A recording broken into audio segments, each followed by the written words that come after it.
Komisi 1 dan 2 DPRD Nganjuk kembali menggelar hearing bersama LSM Mapak serta tokoh masyarakat di ruang rapat Badan Anggaran DPRD Kabupaten Nganjuk, Senin 8 Mei 2023.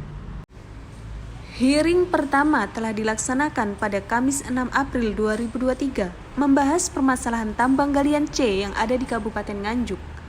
Kali ini pembayaran pajak dan kerusakan jalan akibat aktivitas armada tambang galian C menjadi topik penting. Desa Sudimoro Harjo dan Desa Karangsono menjadi lokasi terparah yang mengalami kerusakan.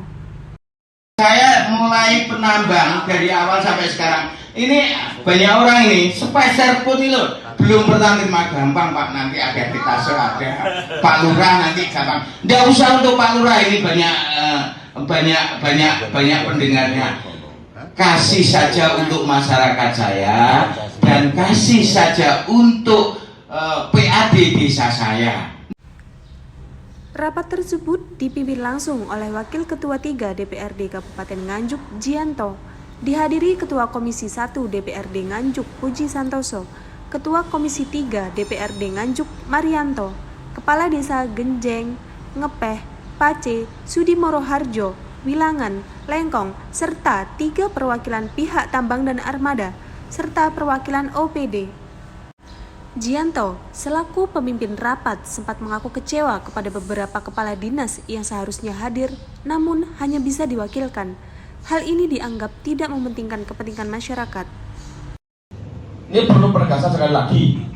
Kalau nanti OPD yang berkaitan tidak bisa ambil tidak bisa ambil keputusan, Mas Pri, sama juga legowo, rapat ini kita lanjut dengan catatan. Nanti kalau ada OPD yang itu sampai nanti rapatnya minta petunjuk dengan OPD tersebut. Terungkap, menurut data dari Bapenda dan Pemkab Nganjuk, ada beberapa yang baru membayar pajak dan ada juga yang belum sadar terhadap pajak, sehingga anggaran PAD pendapatan asli daerah untuk perbaikan jalan menjadi sangat kecil. Untuk data kami di tahun 2022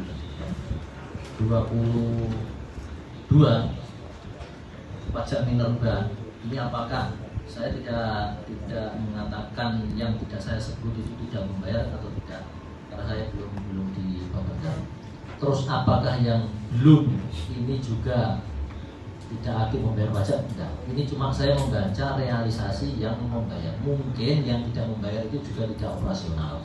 Yang pertama, bahwa untuk tahun 2022 sampai dengan 31 Desember 2022 ini yang rekening dari Basal ini Ali Murtado Sudimoro Harjo, yang kedua Ahmad Subhan Kasir Macanan, 3 Suyono Bangsongan Kayan Kidul Kediri, total 30 juta.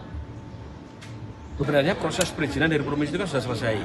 Ini yang menjadi permasalahan sebenarnya di Nganjuk ini adalah jalan-jalan yang dilalui tambang itu kan rata-rata kan rusak, sehingga masyarakat dirugikan. Makanya kemarin kita juga ternyata setelah hearing ini ada beberapa titik atau ada beberapa klausul yang harus kita sepakati, yaitu adalah pihak tambang juga harus wajib taat pajak. Ternyata dari beberapa masukan teman-teman dari perizinan tadi, baik dari Bapenda, dari pemerintah daerah Kabupaten Nganjuk, ada beberapa yang baru membayar pajak, yang wajib pajak. Kalau yang belum membayar pajak, kita juga perintahkan tadi untuk Kasar Pol PP, untuk dari Bapenda untuk koordinasi mana-mana tambang yang belum bayar pajak juga harus disidak, supaya nanti bocoran-bocoran pajak itu bisa diminimalkan. Bagus Jatikusumo, salah satu pengusaha tambang yang turut hadir dalam hearing, menyampaikan pihaknya justru senang apabila ada campur tangan pemerintah daerah supaya bisa memfasilitasi para penambang agar tidak ada yang dirugikan. Sebenarnya ini perlu mediasi, dalam artian apa? Para pengusaha tambang di sini segala sesuatu yang ada itu tumplek-bleknya itu di pengusaha tambang, pasti menjadi kesalahan pengusaha tambang, itu pasti, kan gitu. Nah, di sini kita berharap dengan adanya campur tangan pemerintah daerah, agar supaya apa, bisa memfasilitasi para penambang yang ada di Kabupaten Nganjuk biar bisa ikut sama-sama bekerja dan oleh hasil, intinya gitu.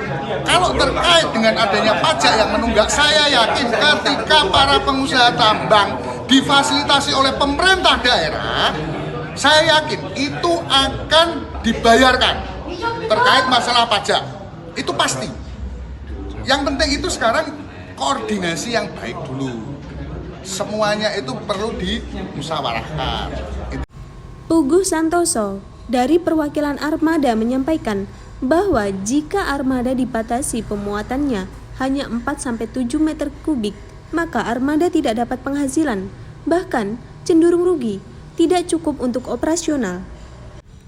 Supriyono, Ketua LSM Mapak, juga menegaskan bahwa penyedia armada selalu rugi karena pengusaha tambang juga banyak yang tidak bayar pajak.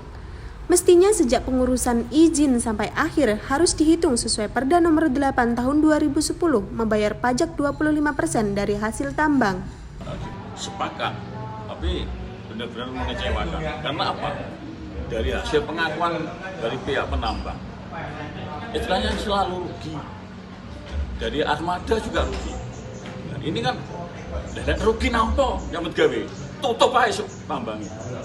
Pengusaha tambang juga banyak yang ngemplang pajak seperti ini. Seharusnya sesuai dengan usulan saya, sejak izin pertama kali sampai masa akhir itu harus dihitung benar sesuai dengan Perda Nomor 8 Tahun 2010.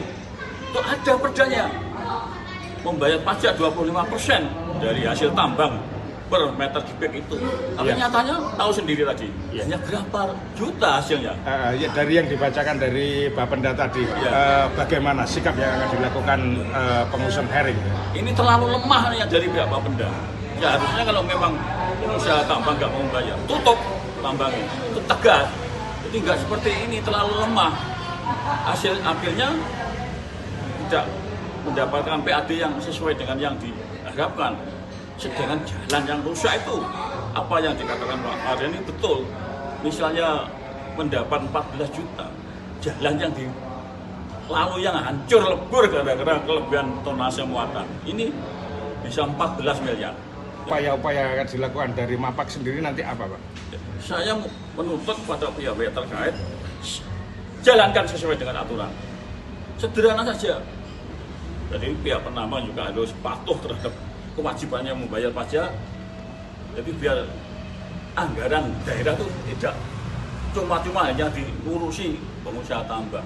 Seharusnya jalan desa-desa yang masih rusak itu harus diprioritaskan. Karena apa? Mereka banyak yang menikmati. Dan ini pengusaha tambang hanya segelintir orang kepentingan pribadi.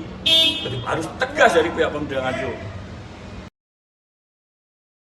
Dari Nganjuk, Siti Nur Khalifah melaporkan.